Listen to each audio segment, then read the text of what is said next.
Perkenalkan, nama saya Cokorda Agung Baraliwatiurang dengan NIM 240959006. Pada kesempatan kali ini saya akan menjelaskan ilmu penyakit bakteri dan jamur, yaitu Fall Cholera. Jadi Fall Cholera atau kolera unggas adalah penyakit bakterial menular yang disebabkan oleh infeksi Pasteurella multocida, yaitu bakteri gram negatif berbentuk mukobasil, tidak membentuk spora dan bersifat non-motil. Penyakit ini menyerang berbagai jenis unggas seperti ayam, itik, kalkun, angsa, burung merpati, bahkan burung liar, dan ditandai dengan septisemia, peradangan sistemik, dan angka kematian tinggi terutama pada kasus akut.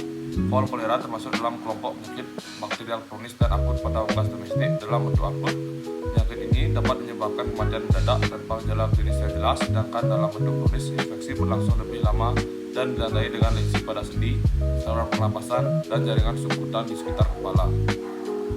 Patogenesis dari Fall Cholera ini sendiri ada, yaitu penularan secara horizontal, yaitu melalui kontak langsung maupun tidak langsung dengan burung yang terinfeksi. Kemudian ada juga yang masuk ke dalam flok burung liar.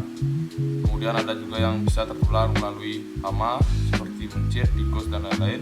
Kemudian ada serangan predator seperti anjing atau kucing, burung pembawa baru, atau vomit, yaitu alat atau lingkungan yang sudah terkontaminasi dari bakteri ini sendiri. Kemudian ada ketika bakteri Pasteurella multocida ini masuk melewati membran mukosa, baik itu mukosa oral, nasal, ataupun konjungtiva, dan juga bisa melalui luka kulit. Kemudian gejala klinis dari Fall Cholera ini sendiri yaitu ada pada bentuk akut. Itu penyakit ini biasanya berlangsung sangat cepat dan sering menyebabkan kematian yang mendadak tanpa tanda-tanda awal yang jelas. Biasanya ketika unggas terinfeksi bakteri Pasteurella ini, itu dia tampak lesu, tidak mau makan, dan mengalami demam disertai kesulitan bernapas karena adanya peradangan pada saluran pernapasan.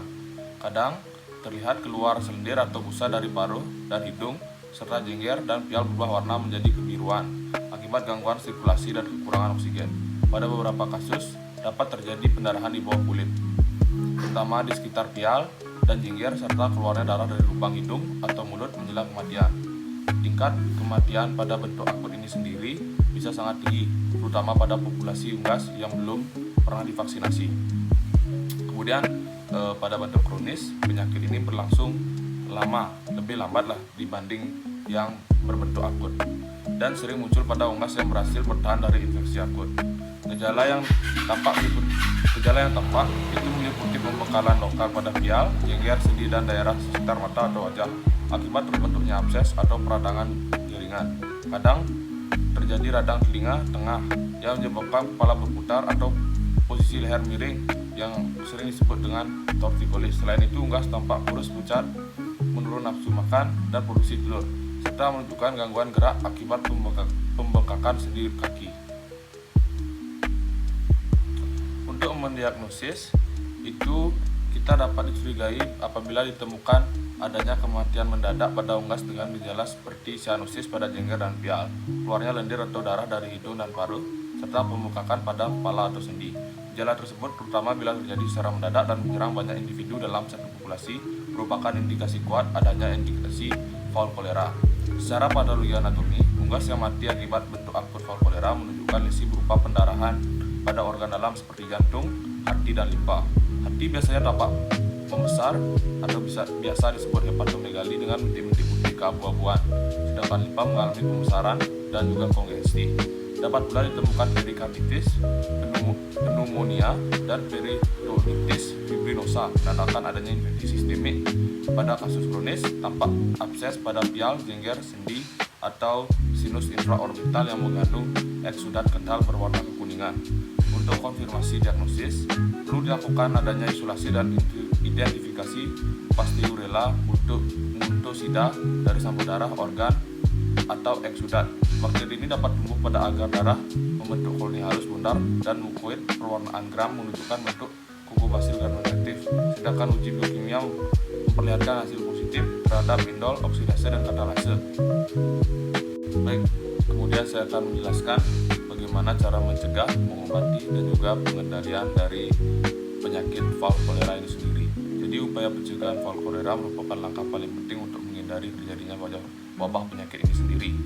Pada populasi unggas, pencegahan dapat difokuskan pada penerapan biosecurity yang ketat dan manajemen pemeliharaan yang baik. Peternak harus menjaga kebersihan kandang, peralatan serta lingkungan sekitar dengan melakukan desinfeksi secara rutin menggunakan bahan seperti formalin, fenol, atau iodin. Kontak antara unggas peliharaan dengan burung liar atau hewan pengerat harus dicegah karena hewan-hewan tersebut dapat menjadi pembawa bakteri Pasteurella mudosida.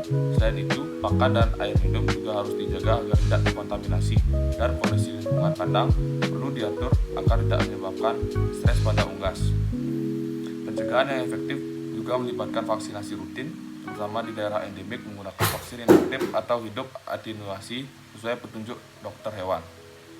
Kemudian di sini saya akan menjelaskan kasus yang telah saya dapatkan pada saat saya berkunjung ke kampung halaman saya, yaitu di Karangasem.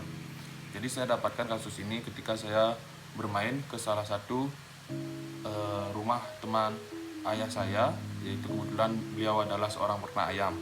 Dan di sana terlihat salah satu ayam petelur mengalami indikasi terkena penyakit flu kolera, yang dimana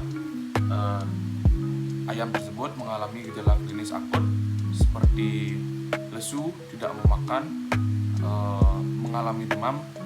Sebenarnya saya tidak bisa mengonfirmasi apakah ayam tersebut mengalami demam atau tidak, namun yang memang sudah terlihat jelas yaitu dia terlihat lesu dan tidak mau makan.